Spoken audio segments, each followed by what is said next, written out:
நம்ம காசு வரைக்கும் வந்தோம் அப்படின்னு நம்ம பார்க்கலாம். ஃபர்ஸ்ட் அது உங்களுக்கு தெரிஞ்ச கதை தான். ஏற்கனவே ஃபர்ஸ்ட் வந்து என்ன இருந்துச்சுன்னா பார்ட்டர் சிஸ்டம் இருந்துச்சு. பொருள் கொட்டு பொருள் வாங்கிறது. அது ஏன் அப்புறம் இல்லாம போச்சு?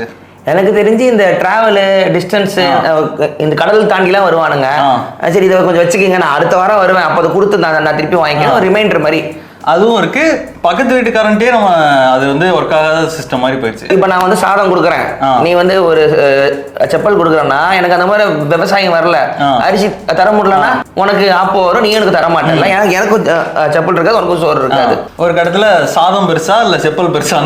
ஆனா ரெண்டுமே வேல்யூ தான். நான் இன்னைக்கு நம்புறது அதுக்கான வேல்யூ தான். நீங்க நடுவுல காசை கொண்டாந்து வேல்யூ எல்லாம் அழிச்சிட்டீங்க.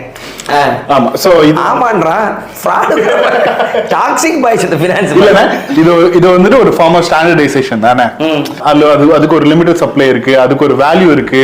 அது அப்ரிஷியேட் ஆகும், டிப்ரிஷியேட் ஆகும். பார்ட்டர் உங்களுக்கு புரியுதுண்ணே. இப்போ